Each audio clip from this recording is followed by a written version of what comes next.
Tonight on Bridge City News, Alberta's party leaders faced off last night in the big debate, and so did the Lethbridge West candidates. We have the details ahead.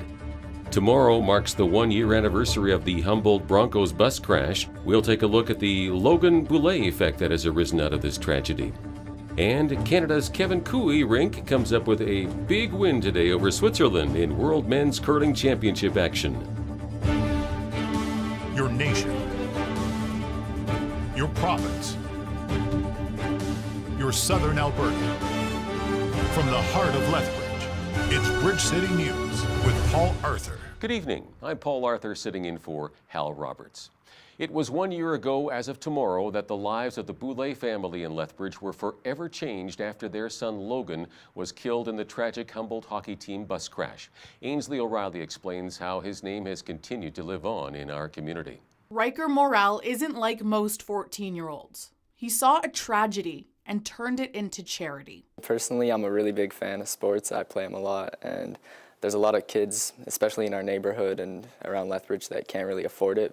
So I saw, after it happened with the bus crash involving the Humboldt Broncos, then I saw that Logan Boulet started a kid sport fund that helps underprivileged kids play sports, and I didn't have any money to donate, so I just thought a bottle drive would be a great way to help out.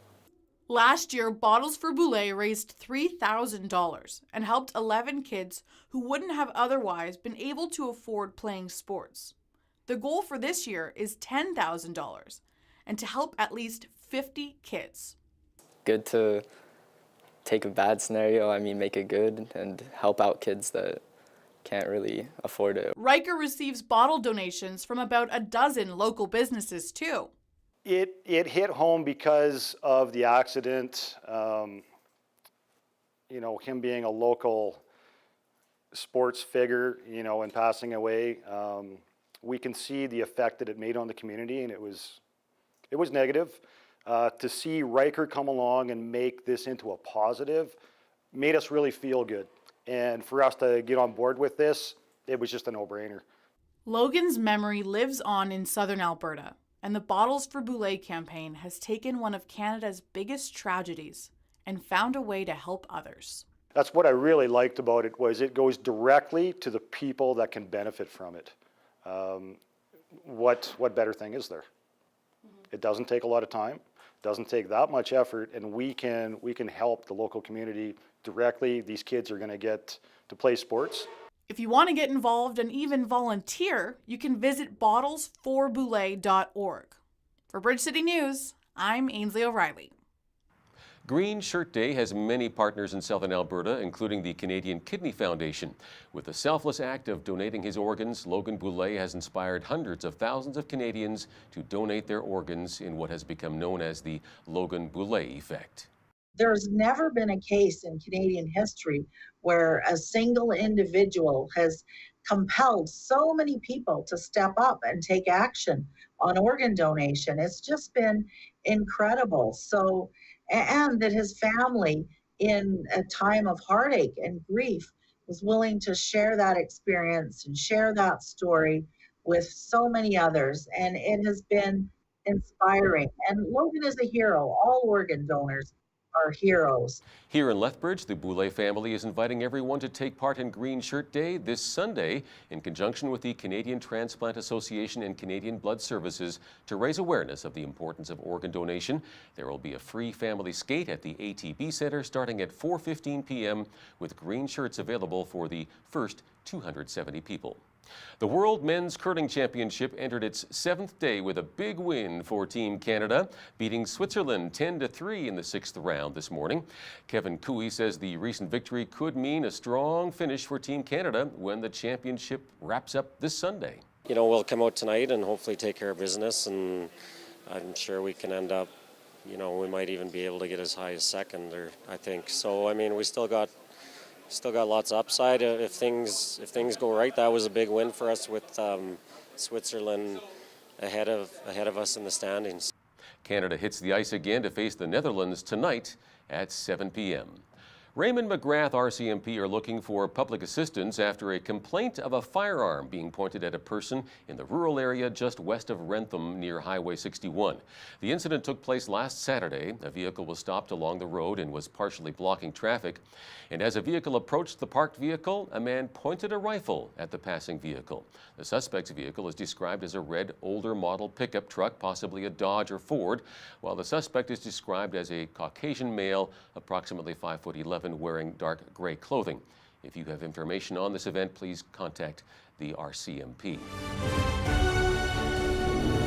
There were no knockout blows delivered in Alberta's election debate last night. The political leaders traded shots over everything from pipelines to minority rights. United Conservative leader Jason Kenney and NDP leader Rachel Notley both told reporters after the debate that it would be up to Albertans to decide who won. It was animated, but I hope there wasn't too much cross-talking for people. There was a bit of that. I thought it was a pretty good airing of major issues. Quite frankly, I would have preferred to have more focus on jobs, economy, pipelines, because the public tells us that's the top priority for sure. But I'll let the public decide. All I can tell you is I'm very happy that I was able to get my vision for a stronger Alberta economy into this debate. And I respect all three of my colleagues. I respect their public service, and I think Albertans are well served by having the leaders who are on the stage tonight. Well, you know, I appreciate that it's a very combative campaign and that it has been divisive. Unfortunately, though, the reason for that is, you know, I won't step away from calling out homophobia. I will not step away from calling out racism. I will not step away from pointing out that the fellow who wants to be premier, the people who are involved in his leadership race are currently talking to the RCMP, and there is an active investigation into an element of that leadership race which is connected to his campaign. So these are things that people need to know about the person that is thinking about being premier. People need to see who we are, and I think this was an opportunity.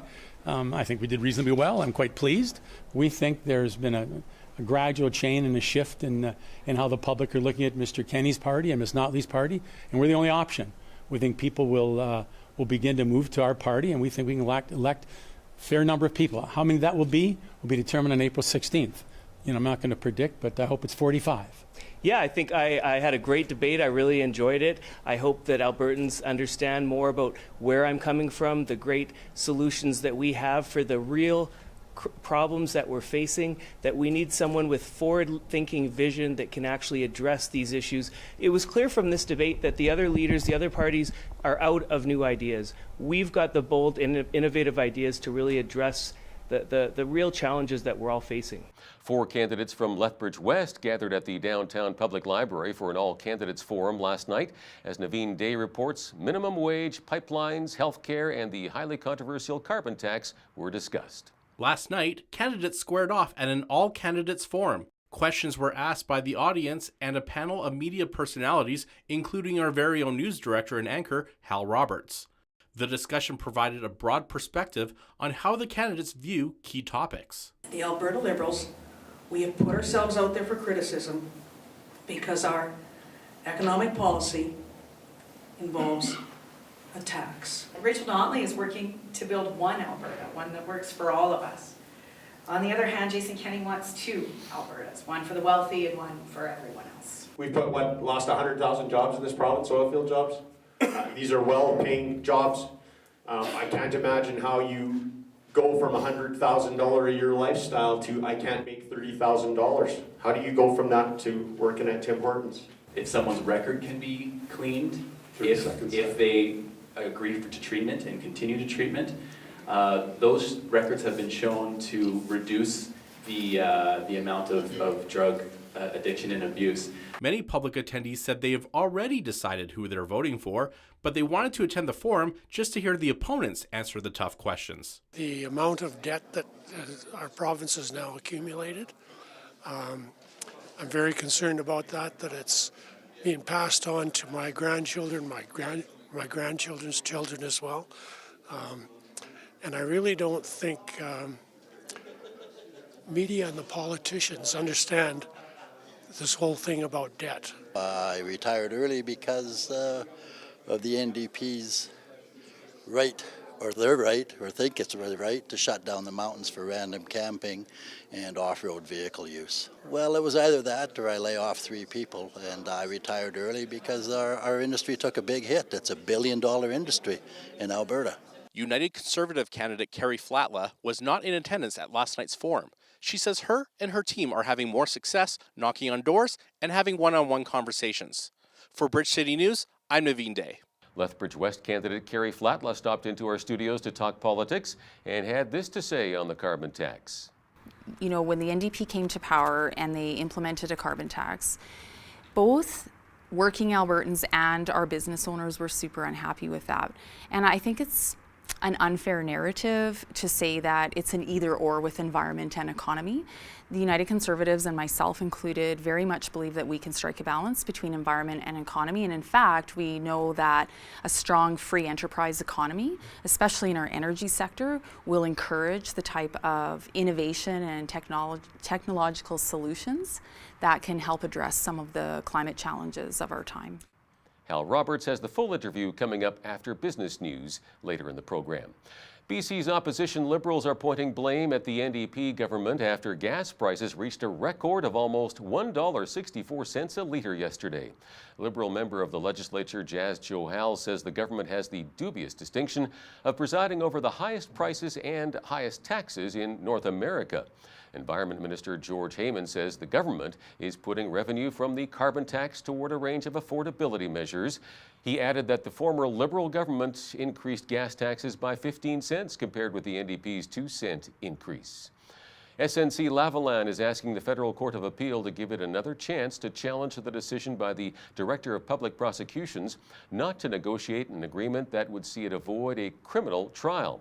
That decision is at the center of the controversy that has caused infighting within the governing Liberal Party, the resignations of Canada's top civil servant and Justin Trudeau's most trusted advisor, and the ejection of 2 former cabinet ministers from caucus. SNC Lavalin faces prosecution over allegations it paid millions of dollars in bribes to obtain government business in Libya. Foreign Affairs Minister Chrystia Freeland believes foreign entities are working to disrupt Canada's democracy and meddle in October's federal election. The minister is attending a G7 ministers meeting in France. Freeland didn't name any specific countries, but there were widespread reports about Russia interfering in last week's presidential election in Ukraine. U.S. President Donald Trump is turning to the threat of tariffs on cars to strong-arm Mexico to do more to stop the flow of migrants trying to enter the U.S. Earlier in the week, Trump had threatened to close down the southern border unless Mexico immediately halted, quote, all illegal immigration coming into the United States. I never changed my mind at all. I may shut it down at some point, but I'd rather do tariffs. So Mexico, I have to say, has been very, very good. You know that over the last 4 days since I talked about shutting down the border. If they continue that, everything will be fine. If they don't, we're going to tariff their cars at 25%. Because Mexico has been absolutely terrific for the last 4 days. They're apprehending everybody. Yesterday they apprehended 1,400 people. The day before it was 1,000. And if they apprehend people at their southern border, where they don't have to walk through, that's a big home run. Armed British police officers are in position outside the Ecuadorian embassy in London on rumors WikiLeaks founder Julian Assange could be kicked out of the building within hours or days. Assange hasn't left the embassy since August 2012, fearing if he steps off Ecuador's diplomatic soil, he will be arrested and extradited to the U.S. for publishing thousands of classified military and diplomatic cables. Police say there is an active warrant for Assange's arrest and that they are obliged to execute that warrant if he leaves the embassy. You can enjoy a romantic comedy at the Mill this weekend. Here's Len Binning once again with the Movie Mill Minute.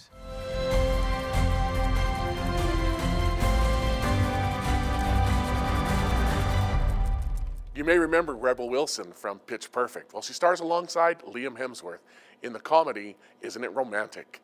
By day, she's an architect in New York City. She can't get a job, but she's bugged one night and her life changes dramatically.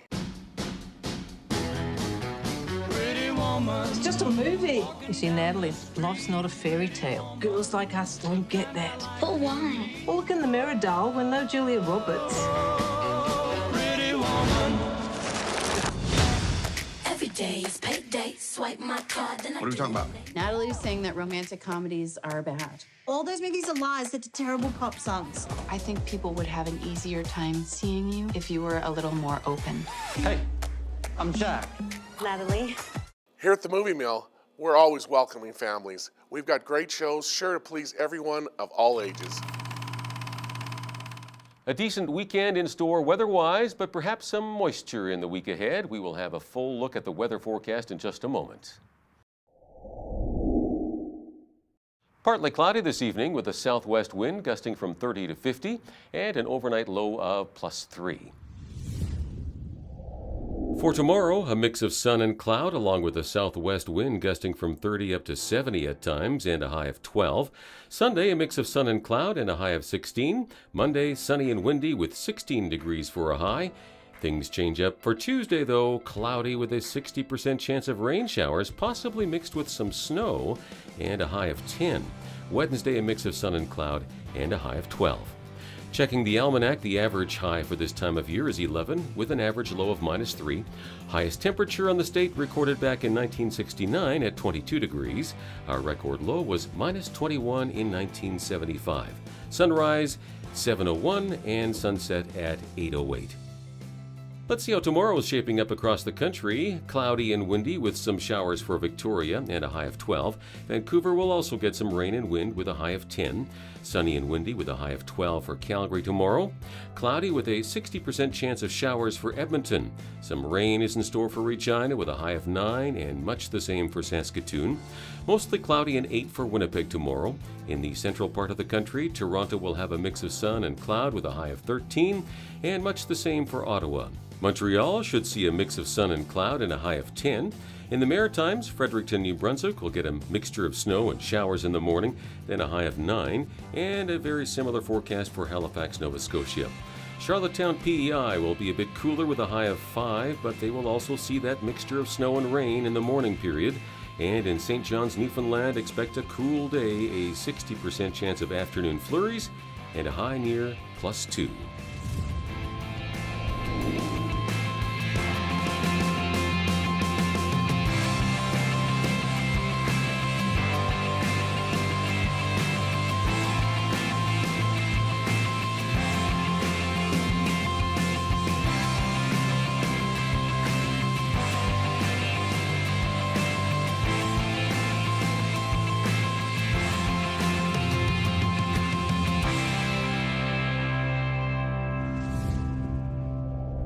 Economists say they weren't surprised that the economy lost 7,200 jobs in March. Several big bank economists say a decline was expected following strong monthly gains in employment in both January and February. Statistics Canada reports a loss of 6,400 full-time jobs made up the bulk of last month's decrease. The jobless rate held steady at 5.8%. SNC Lavalin is selling part of its stake in the 407 toll highway to an Ontario pension fund and using the money to pay off a loan from a similar fund in Quebec. Montreal-based engineering and construction giant is selling a roughly 10% stake in the operator of the lucrative highway, 407 International, to the OMERS pension fund. The deal is valued at $3.25 billion. SNC says part of the proceeds will go toward paying off its loan from Quebec's pension fund. Health Canada has informed drug giant Allergan that it will suspend licenses for BioCell breast implants unless the company provides new evidence about their safety in the next 15 days. A scientific assessment of macro-textured implants has revealed a rare type of cancer that affects the immune system may develop many months or years after a breast implant procedure. It usually presents as an accumulation of fluid between the implant and the surrounding tissue, and its cause is unknown. Hiring in the United States rebounded in March as employers added a solid 196,000 jobs. That's up sharply from February's scant gain and evidence that many businesses still want to hire despite signs that the American economy is slowing. The The U.S. Labor Department reported the unemployment rate remained at 3.8%, near the lowest level in almost 50 years. Economists say the jobs report is probably not enough to change the U.S. Federal Reserve's current plans to hold off on an additional interest rate hike this year. Now here's a look at today's markets.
Recapping one of our top stories this hour, Canada comes up with a big win today over Switzerland in World Men's Curling Championship action, heading into tomorrow's playoff round. There's only a week and a half to go until the provincial election. It looks like a tight race in Lethbridge West. Hal Roberts spoke with UCP candidate Carrie Flatla. That interview is straight ahead. But first, here's a look at what's happening in and around your community. Here's your Bridge City News community calendar. Misty Creek Dog Rescue is holding an adopt-a-thon on Saturday, April 6th from 12 to 3 p.m. Come to Homes Alive South and meet some of the friendliest dogs and puppies that are available for adoption. For more information, visit mistycreekdogrescue.com. On Saturday, April 7th, the City of Lethbridge is celebrating Green Shirt Day in honor of Logan Boulay. Logan Boulay was one of 16 people killed when the Broncos team bus collided with a semi-truck. To honor Logan's memory and the decision to save lives through organ donation, the Boulay family is launching Green Shirt Day in conjunction with the Canadian Transplant Association and Canadian Blood Services. To celebrate this day, come to the ATB Centre for a free family skate on April 7th from 4:15 to 6 p.m. For more information, visit Green Shirt Day's Facebook page. Looking to sell some extra items after decluttering your home? Come and sell your old treasures at the Windy City Bazaar Flea Market and Yard Sale on Saturday, April 13th from 9 a.m. to 4 p.m. at the Royal Canadian Legion in Lethbridge. This is also open to small home-based businesses looking to sell and market their products. For vendor inquiries, email lethbridgewindycitybazaar@gmail.com. And for more information, check it out on Facebook, Windy City Bazaar Flea Market and Yard Sale. And that's your Bridge City News Community Calendar. The provincial election is coming up on April the 16th, and we want to hear from all of the Lethbridge candidates. Joining me in studio right now is UCP Lethbridge West candidate Carrie Flatla. Welcome to Bridge City News. Thank you. Thank you. So nice to be here. Yeah, I've seen you in my neighborhood knocking on the doors here. Tell us a little bit about yourself before we get into some of the issues. For sure. So I came to Alberta when I was a little girl, and it really is the quintessential Alberta story. My family and I packed up everything we owned and drove across 2 provinces from Penticton, BC to Lloydminster, Alberta. Oh, wow. Heart of the oil patch in the late 70s. Mm-hmm. And we came here because my father had a great career opportunity there as a young dad. So, you know, that is really symbolic, I guess you could say, of why I decided to run. The last 4 years, I think, have been incredibly difficult for Albertans, for business owners, for energy sector, and just families who are worried about the future and for their kids. So politics has always been something I'm passionate about, and I just felt, you know, it was time to step forward because I cared so much. I'm a mother and I'm concerned about the future for my kids. I hope that they would like to build a life in Alberta as well. And your current career is as a real estate agent? I'm an associate broker. Okay. Yeah. Of course, I've had to step back from that in order to run. Not too many listings right now then? No. I was actually doing very, very well in my career, so it was a hard decision to step away from it to run. But I just felt so passionate about what was happening in our province, and I felt, you know, it's time to to do the hard work and make people's voices heard. And a lot of people had asked me to run, and I just decided it was the right time to do it. Now you're door knocking in Lethbridge West, my area as well, but you're going up against a pretty big name, well-known minister in Shannon Phillips. Is that a little intimidating? I mean, she's the incumbent, she's a minister, you know? It's not intimidating. You know, I respect the minister. She worked very hard for 2 elections to earn that seat. And having been door knocking for the last 8 months, a new appreciation, you know, for what it takes to earn a seat in the legislature. So that being said, I'm running because I feel confident in our economic vision for the future of Alberta. And, you know, I think we can do it. We can deliver the vote. The Conservatives are there. The votes are there. And we just have to work really, really hard and earn every single vote in this riding. So how many doors would you say you've knocked on so far? Oh, gosh. So I know by my nomination, which was in December, I had sort of been keeping track, and I think I was well past 4,000 doors personally, myself. I knocked most of those myself. And then since then, we've continued to door knock, plus I have some volunteers that are door knocking with me. I've probably knocked 7,000 or 8,000 myself, plus thousands of more that our volunteers have knocked. So what are the big issues in Lethbridge West? What are people telling you? It's the economy, the carbon tax. What are you hearing right now? You know, I'm so proud to say that when we go to the doors, our voters are actually starting to repeat our platform back to us. We kind of chuckle about it when we're at the doors. So we've actually had people say, Carrie, it's all about jobs, economy, and pipelines. And that is actually our, you know, our platform plank. And that is what people here are concerned about. That being said, Lethbridge voters are super informed, and they understand that we're economically upside down right now in Alberta. So if we don't support the growth of jobs, economy, pipelines, then how do we pay for and protect those public services that we cherish so much in Alberta? UCP leader Jason Kenney has gone on record saying, listen, we're going to have to cut back. The deficit and the spending is out of control. The debt is growing exponentially. But where do you cut back? You can't cut back on health care, can't cut back on education. Where are you envisioning the cutbacks are going to come from? Well, we actually aren't going to cut on health and education. What we are saying is that we have to be more responsible with taxpayer money. And this is where we get the big nods of agreement at the door. Albertans are super tuned in to the economic and fiscal situation in Alberta. And we know, so for example, in healthcare, you know, we're spending 40% of our provincial budget on healthcare. We know what a critical file it is. We have an aging population, our wait times are going up, our seniors are concerned about finding continuing care beds as they age, they're languishing in hospitals. So health is super important, education is super important, but where can we find the savings in the administration where we have managers managing managers, and move those savings to the front lines? And I really want to emphasize the theme of consultation here. You know, I just talked to a nurse today at the door, and she was very concerned about the future of healthcare on the front line at the hospital. The nurses are struggling. We have folks that say, for example, are being discharged, waiting to get out, taking up beds. There's just a lot of inefficiency in the system that's hurting patients. And so we have always said, going forward, that we will consult with our frontline people to find solutions. Let me ask you something then, Carrie. Lethbridge has a population of 100,000 people. We have one cardiologist for 100,000 people and no cath lab. So what can you do to be able to reach out to specialists and say, move to Lethbridge? What can you do to entice them? What incentives can you offer? Well, you know, again, it goes back to we have to find the resources for that critical infrastructure, and the United Conservatives have emphatically acknowledged that we do need a cath lab.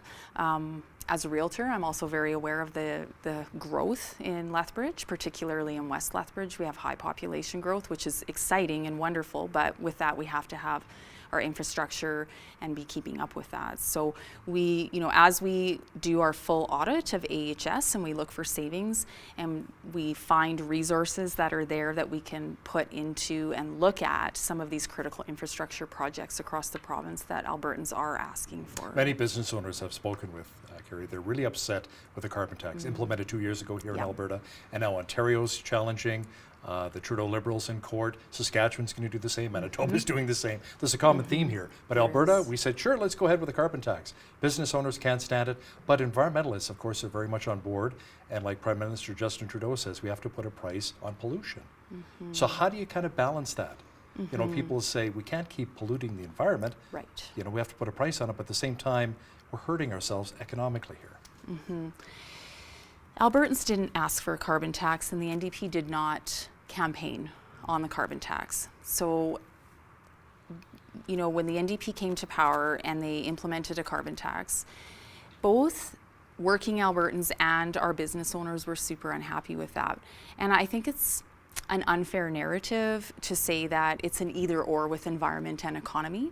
The United Conservatives, and myself included, very much believe that we can strike a balance between environment and economy. And in fact, we know that a strong free enterprise economy, especially in our energy sector, will encourage the type of innovation and technological solutions that can help address some of the climate challenges of our time.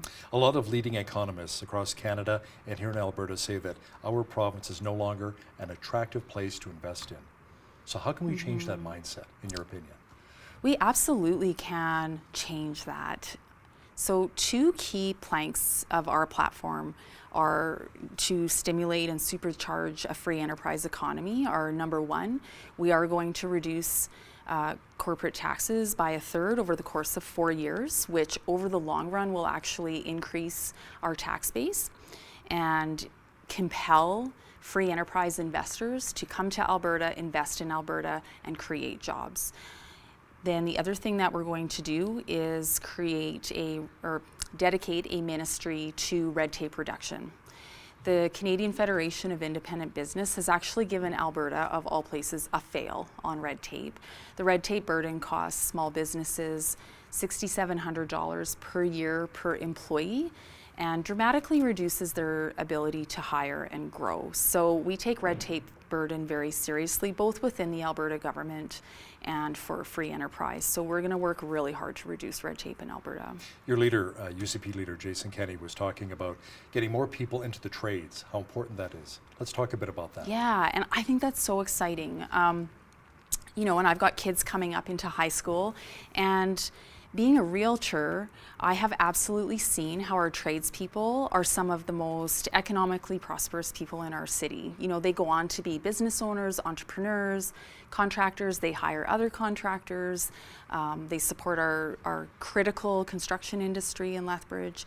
So we're going to work very hard to strengthen our apprenticeship programs, expand those programs for high school students.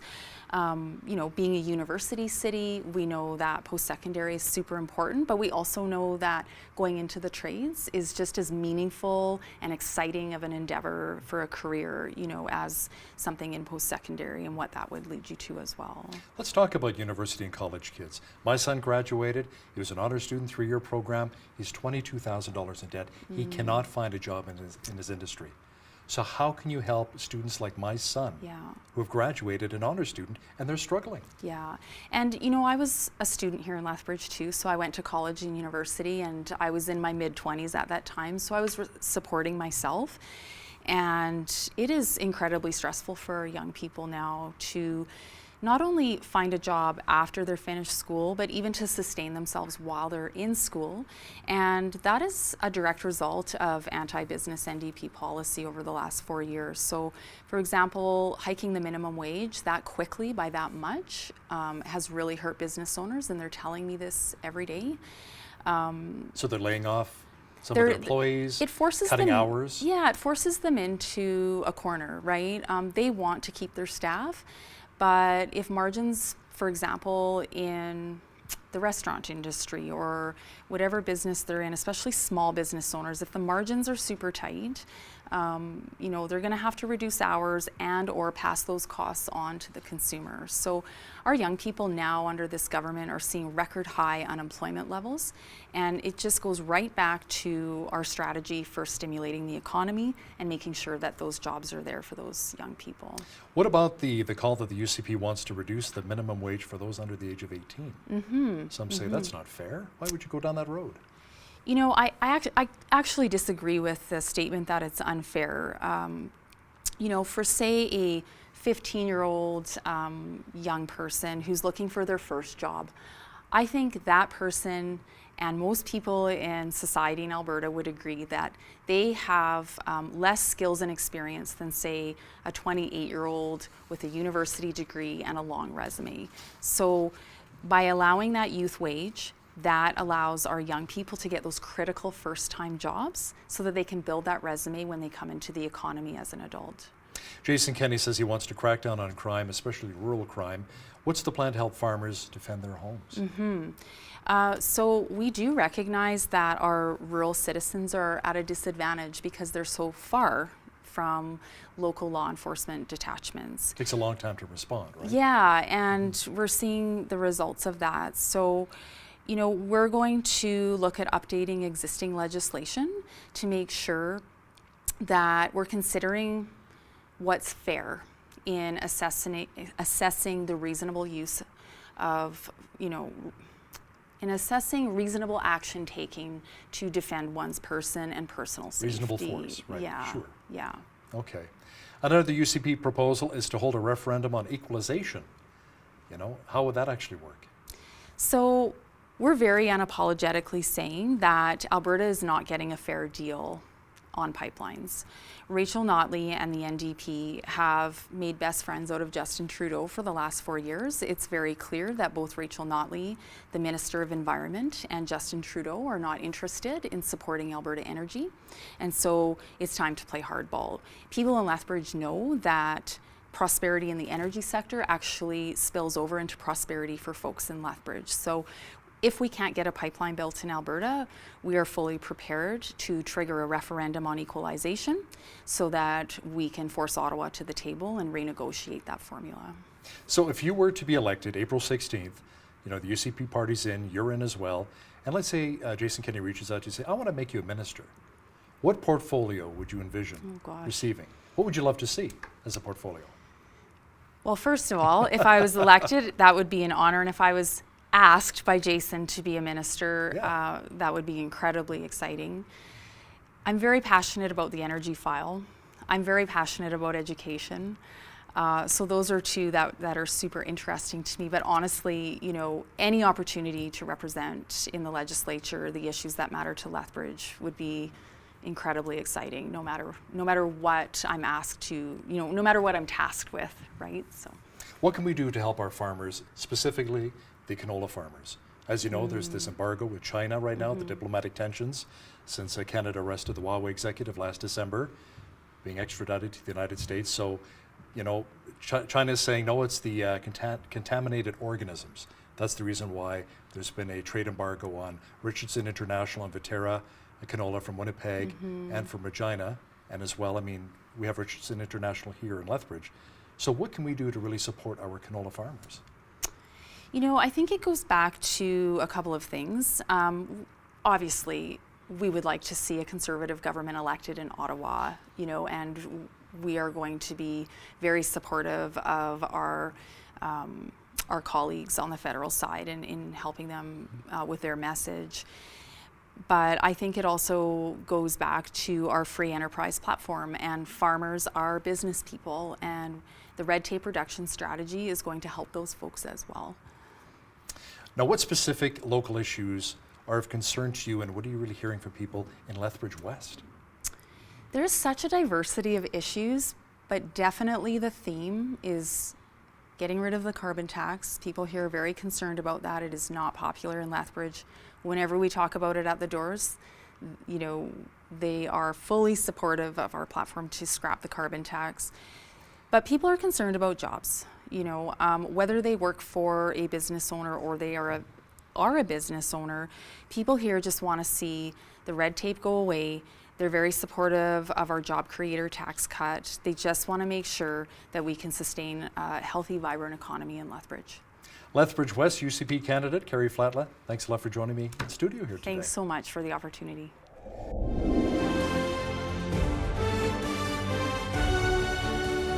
The feds, provinces and territories continue to increase healthcare spending, many say at an unsustainable rate. Yet it seems that wait times for medically necessary procedures are not generally improving.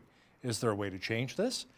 Today's guest may have a few suggestions. Bacchus Brua is the Associate Director of Health Policy Studies at the Fraser Institute in Vancouver. Welcome back to Bridge City News. Bacchus. Thanks so much for having me on the show again. I see that the study found on a per capita basis, Alberta's provincial spending ranks second highest in Canada, but in performance, we don't seem to be getting the best bang for our buck. Yes, Alberta's story is really very much like Canada's more generally. Canada is a very, very high spending country compared to other systems with universal healthcare. But in terms of performance, we just really don't see it. We're usually in the middle of the pack when it comes to physicians per capita. We're usually in the middle of the pack when it comes to nurses, outcomes, things like that. And actually quite poorly when we look at an international scale when it comes to the resources. In Alberta, we find a very, very similar story where Alberta is the second highest spender per capita. It's consuming 40% of its budgets, and yet when it comes to physicians per capita, it's middle of the pack, nurses middle of the pack, CTs, MRI scanners middle of the pack. So there's a problem between the translation between what's being put into the system and what's actually coming out of it. And I think what we see most clearly is when we look at wait times. Alberta had a wait time of 26 weeks between referral to treatment last year, which shows you that there's a lot of rationing going on in the system. So how long would it take for somebody in Alberta to get a knee replacement or even get an MRI done? Well, this particular study doesn't look at that. We look at that in our wait times studies. In general, when we're looking at 12 different specialties, which is looking at things like orthopedics, as you mentioned, but also things like gynecology, internal medicine, and so on and so forth, the wait time was 26 weeks. And just for some context, when we started measuring the wait times in the early 1990s, the wait time was only 10 weeks in Alberta. So this is a consistent deterioration that we've seen in the province right across the board. So a lot of solutions for many of these politicians is just throw some more money at it, and that'll take care of the problem. But usually when you do that, that means higher taxes. How well has that worked out so far for us? Unfortunately, Alberta for a very long time has consistently increased its spending far above the rates of what otherwise would be sustainable. And I think we're seeing it now when revenues are not coming in quite as much, it's starting to have to tighten its belt. But this has been a very, very old and long problem where politicians have tried to solve the wait times issue, tried to solve the rationing in our healthcare system by throwing money at the problem, and it just doesn't work, and that's what we see in Alberta. Fortunately, there are, however, a lot of policies that the province can pursue well within the confines of the Canada Health Act, and some policies it should also look at which do go beyond the Canada Health Act, which is a significant barrier for provinces when it comes to experimenting with policies that are routinely used in other countries with universal healthcare. And that's what this study is really about. We're looking at what can Alberta do in terms of policy to actually tackle the problems that it's facing currently in its healthcare system. Now, you make some suggestions as to how Alberta can get better results. We need to expand capacity and create more competition among private providers, but that's a word that sometimes scares people. Bacchus, private. Well, let's start with some of the basics. When we think about universal healthcare in Canada, we unfortunately have a tendency to only think about it as a government healthcare system. That's simply not the case. When we look at other countries with universal healthcare, and yes, there are several other countries, 28 at the last count that we did with universal healthcare, they usually provide it through a combination of public or government financing and delivery, but as well as private not-for-profit, as well as private for-profit financing and delivery. And most of these other countries, I'm talking about, countries like Switzerland, the Netherlands, Germany, France, Sweden, and Australia, they understand that it's only through working together with public and private delivery systems and financing systems that they're actually able to deliver better care on universal terms to patients regardless of ability to pay. So using third-party private clinics to provide publicly funded healthcare services is not necessarily illegal, is it? Well, we actually have good evidence in Canada to show that this does work. It doesn't actually contravene the Canada Health Act at all. Before I get into the legality, let me explain maybe a little bit about the Canada Health Act. I think a lot of people think about this as something about something that defines the rights in terms of the healthcare system, but really it's a financial tool. It's simply an instrument that dictates how federal funds are transferred from the federal government to the provinces. And if the provinces don't meet the requirements according to the federal government of the day, then the federal government withholds cash funds. Now, some of these things are absolutely clear in terms of what the province can and can't do. So things like cost sharing and co-payments within the public system. There are very, very clear terms in the CHA that says that provinces will incur a financial penalty. But there are other terms that are far less clear and much bigger and open to interpretation. And that actually creates quite a lot of an issue in terms of what provinces can and can't do. So you have a lot of hesitation with provincial governments. But one really clear example that we can see is the province of Saskatchewan. Saskatchewan went from having some of the longest wait times in the country in about 2008. I think the wait times was about 28 weeks at that time, to currently actually having the shortest wait times in the country of about 15 weeks. Now, it did a combination of different things through its Saskatchewan Surgical Initiative, many of which are at the hospital level. Some of which are, more common sense things that we will see as we have a higher integration of technology in our healthcare system. So, for example, a centralized pooling system to pool referrals, which just generates a lot of efficiencies in terms of the referral system. But what it also did was it did actually contract out services to third-party private clinics. And they were able to do it at a cost that was actually 26 or 27% lower per procedure. And what it does is it massively managed to expand capacity, create a lot of competition within the system. And we see the results. The results is that Saskatchewan today actually has some of the shortest wait times. There's no contravention of the Canada Health Act. This is something that Alberta has actually already experimented with in the early 2000s. But there's a long way to go. There are a lot of prohibitions within provincial legislation that could be taken out that would actually help it be, or rather blossom into the sort of competitive system to deliver services to patients that it really should be. Now, you say Alberta law requires all major surgical procedures be delivered in a public hospital, but that should change to allow for private hospitals to provide surgeries? Well, the legislation is very specific in terms of, what qualifies as a hospital as opposed to what qualifies as a clinic. And this is really just, it creates a lot of ambiguity and uncertainty about what can and cannot be done.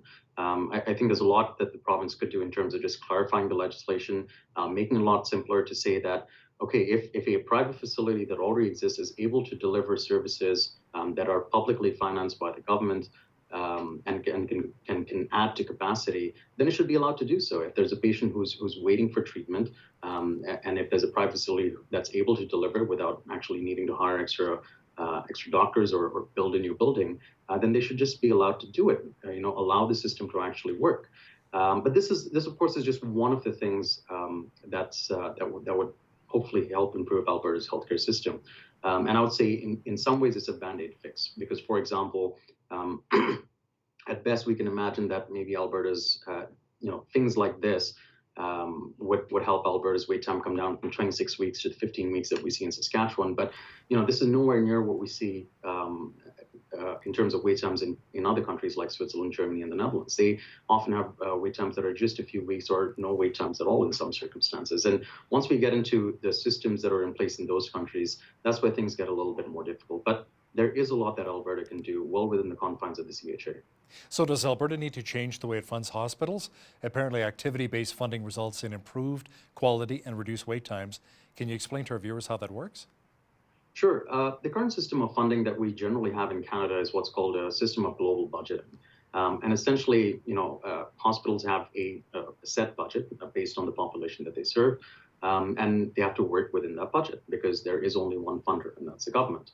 Now, what this does, however, is it tends to make hospitals treat patients as a cost to the system that's eating away into the budget.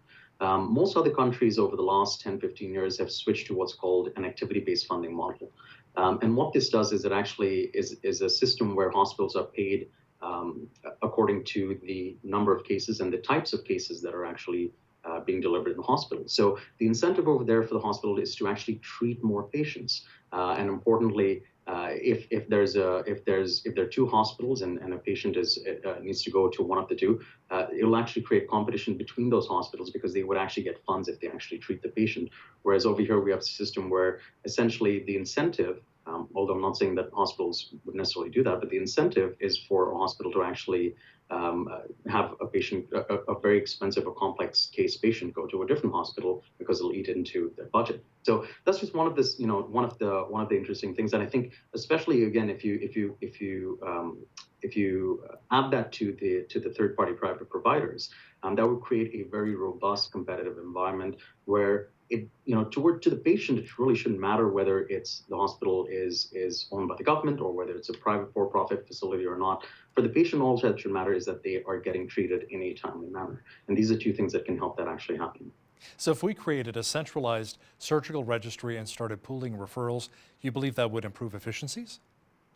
Well, that's definitely one of the things that Saskatchewan did. Currently, we have a system where, like many other countries, when you go to your family doctor and need to get treatment, you are first referred to a specialist. Now, what's happening right now is that the family doctor does not have complete information about all the specialists in the province, what their wait times are, who has the shortest wait list, and the patient has very little choice in terms of that as well. Alberta's done a good job in terms of updating a lot of that information over there, but really this needs to be, or at least what Saskatchewan did, is a system where all the referrals go into a centralized pool, and patients are given the option of having a consultation with a specialist with the shortest wait times, while retaining, of course, the right to wait longer for a specialist that them or their family doctor would rather prefer.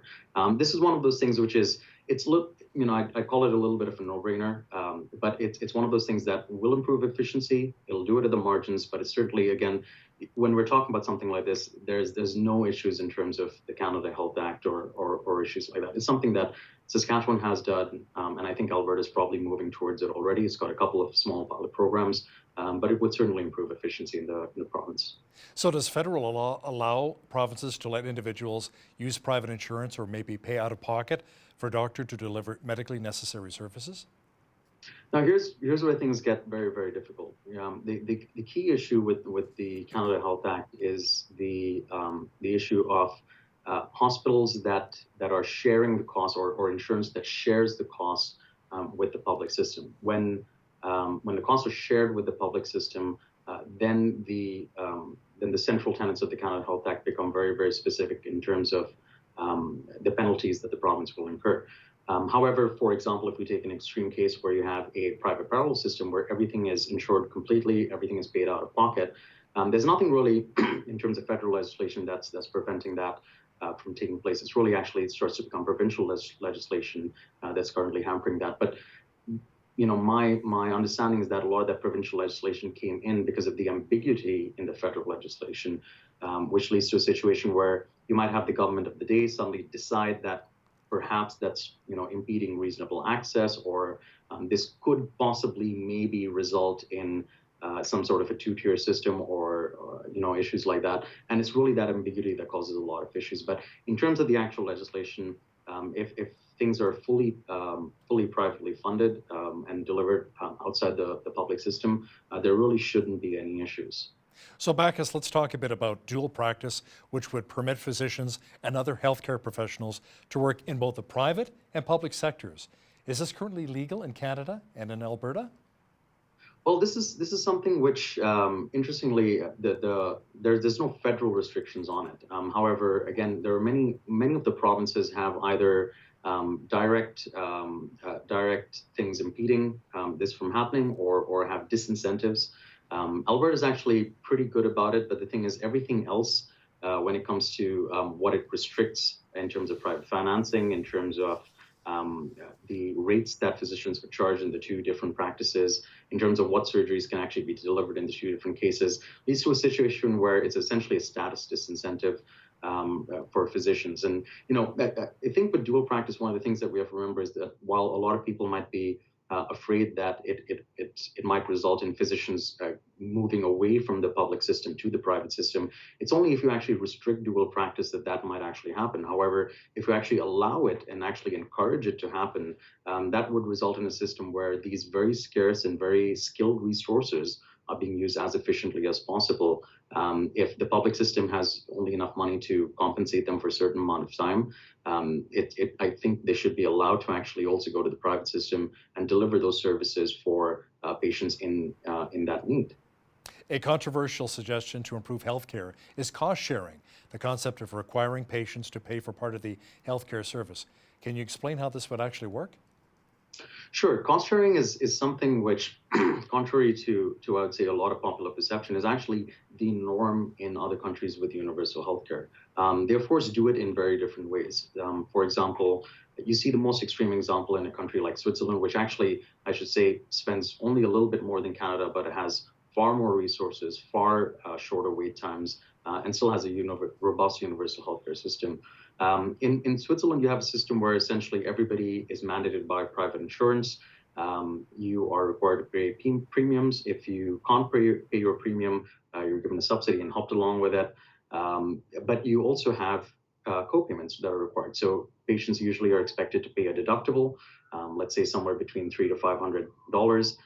After that, they're also expected to pay 10% of the cost of their treatment, but there's an annual cap to ensure that it's never more than a certain amount. So, for example, you could say $1,000 or a certain percentage of a person's income. Now, we find various different examples of that in other countries. There are some countries that only have the co-insurance, some countries that only have the deductible, and the rates, of course, vary. And how it would actually be implemented would be up to Canadians, would be up to Albertans. But I think it's important for us to remember that this is a fundamental and very normal part of other countries with universal healthcare. It helps patients remember that these are scarce resources that need to be used responsibly. It helps triage correctly to ensure that patients are not misusing things like emergency room departments. And if designed right, and of course it should be, great care should be taken to make sure that it's designed right. It's never intended to be a financial burden.